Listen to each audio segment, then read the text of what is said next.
Okay, so we're going to do 8-1 and 8-2 today. So I'm going to kind of record them both and then we'll practice. So they're really short. So the first one is on circumference, which I think you learned in elementary. Yes. Circumference is the distance around the circle, right? Okay? That's called the circumference.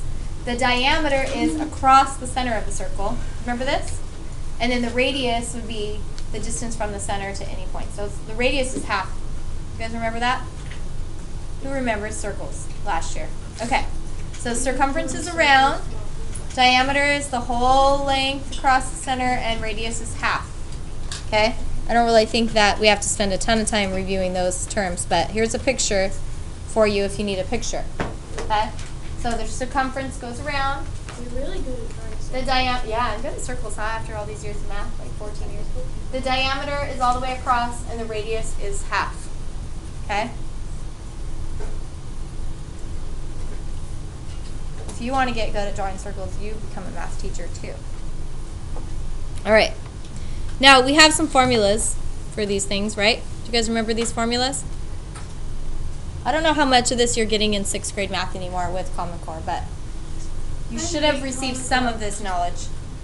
So, D equals 2R. What is the D? Diameter. What is the R? Radius. Good. So you can see 2 R's will make a D, right? Just double it. Or if you want to use this other one, R equals D over 2. It's just dividing by 2. Circumference is pi D or 2 pi R. What is pi? 3.14, and it just keeps going? Anyone know, and this is for like 1 million points, I'll put your name on the board with 1 million points. How did they figure out pi? Like, how did they figure out that number, and what does it have to do with circles and all that stuff? Anyone actually ever seen this proof before? Anyone? Or maybe you haven't seen. Yeah, maybe you haven't seen it, but you've heard about like where this number came from and stuff. Do you know? Is it from like the distance that it, like, I don't know, but is it like the distance around each circle? Distance around each circle, kinda, yeah. That should be a million points for that. Any other ideas? 1 million points. How? Okay, so do you guys know the formula for the area? Yeah. What is it? Pi r squared. Okay. So what they did was they took a circle, and they didn't have any tools. This is in the olden days to measure the circle exactly, right? So, but they could measure a square, right? They could measure a square. So they took their circle and they kind of like made grids, you know, all through the circle, so that they could measure all the little squares, right? And so that helped them formulate this 3.14. But because you're never going to get exact, you have all these little pieces, that's kind of where the number came from. So that's how they developed the formula for it, and then pi is within that. Yeah. Since I got the closest one, can I have my name? No, not really. Is there no? If you had said something about grids, so here's pi.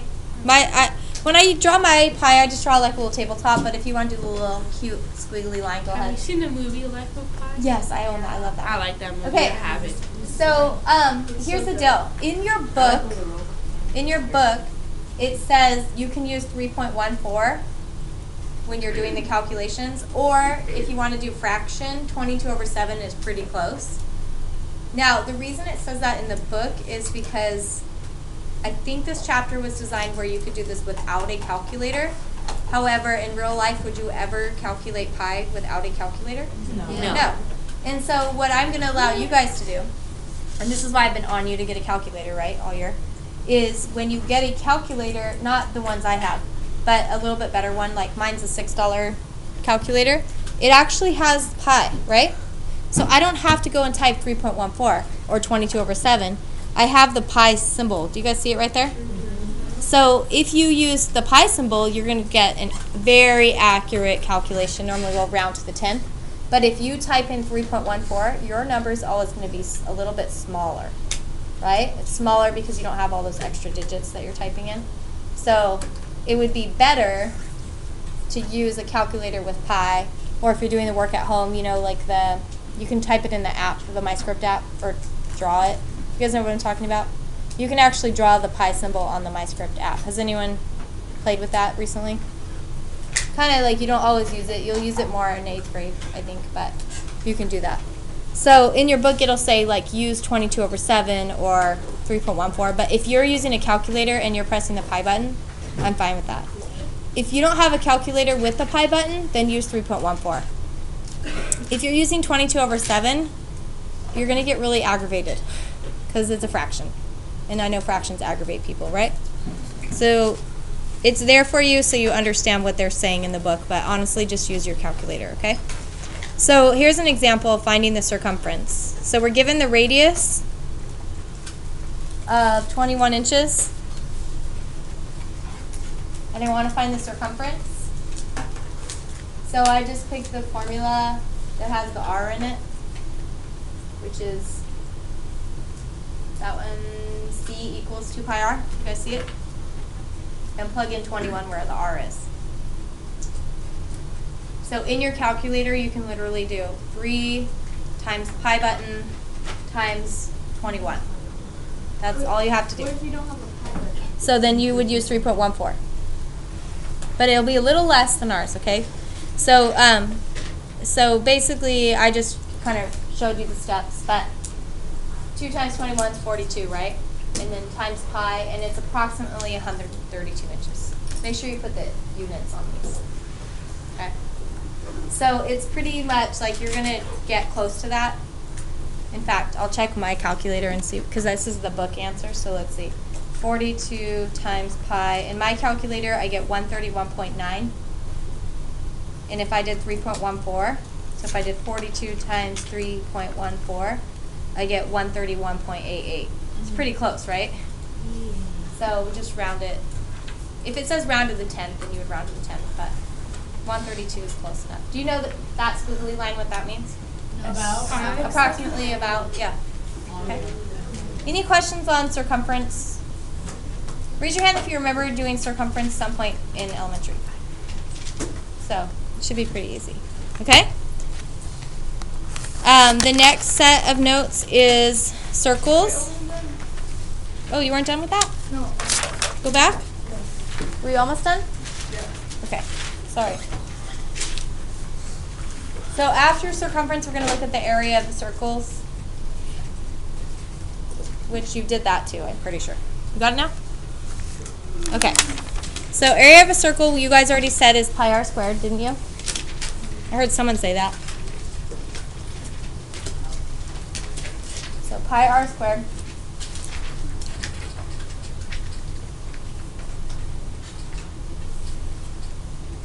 R is what again? Radius. What does squared mean? Like when I say r squared, like say r was like 2, what would you do? Double. Is it double or is it You multiply by itself, right? So what if I did 3 squared? What would that be? 6. No, 9. But see, everyone does that. What if I did 4 squared? What would that be? 16. Good. And some people will write 8 because their brain is like, oh, I see a 2 and I see a number and I multiply it. But no, you multiply it by itself, right? And you actually have a button in your calculator that'll do it for you. I'll show you in a sec. Okay, what if you have a semicircle, half a circle? It's half, so you just divide by 2 or multiply by a half, right? Same difference, taking half. Okay. All right, so here's an example. Find the area of this circle.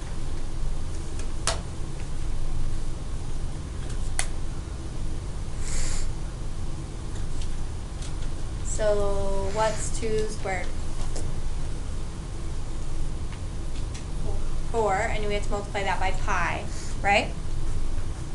So all you do is 4 pi, and that would be about 12.6 inches squared. Whenever you're doing area, you want to put the little squared symbol there, right? Area squared. Do you know what volume is? That's next year, but anyone have a guess on what volume might be? Yeah? 3, but do you know what that's called? Cubed. Yeah. So area squared, volume's cubed. That'll be next year, Math 8. Okay, so the squared button, I told you I was going to tell you. If you have a calculator like this or similar or iPhone or something, if you press 2 and then the x squared, it'll give you 4. See the x squared button? No. Oh, yeah. So you can look on your calculators and see if you have similar. If you don't have it, then you just have to go 2 times 2 equals 4. Right? But it's just little shortcuts. We'll be doing a lot of calculator work this chapter, so just make sure you're bringing them every day and I'll help you figure out what's wrong. That way when you come to Math 8 next year, you don't have to ask me a million questions like, what button did, and then I'm like, oh, I wish I had you last year, what I say. But I'll teach you how to use these. Okay, find the area of this one. So we have a circle and we have 28. 28 represents the diameter, right?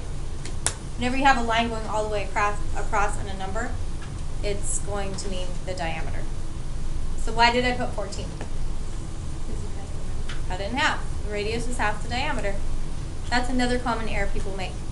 They square the diameter, and then it's a really big number. We're squaring the radius. Okay, so 14 squared is 196 times pi, and I get 615.8 or 616 meters squared. How do you do it? In the calculator, you just go 14 and then hit that x squared button. Do you have that button? Oh, you don't have it? Then you have to do 14 times 14 equals, and then times pi equals. Yeah. So the 14 is from half the circle? It's half the it's half the diameter. So 14 is the radius. So pretty much you need a calculator for this stuff? You do need a calculator, which is pretty much what I've been telling you all year. But yeah. I have a calculator. Yeah. But if it's diameter, how come it says r for radius? Or like pi r squared, is that radius or? Yeah, the r is the radius. So if diameter is the whole length, then we know the r is half of that. Oh, okay. So that's why I Oh, underlined so it it's to it. half. Okay. Yeah. Now, whenever you see a picture in the book and it has the whole line going through the circle and a number, as long as that whole line there is there, assume that's the diameter. If they give you just like half, then that's the radius. But anytime there's a whole line, that's the diameter. And it will be like that next year as well. It will always be the whole line is the diameter. That's how they draw it, I guess. Okay, so we're going to do some practice problems. We have the first set. I'm going to show you guys. We're actually going to go back and do these ones first. So on 6, 17, 1 through 8. And then we'll do the other ones, okay? So they're written on the board too.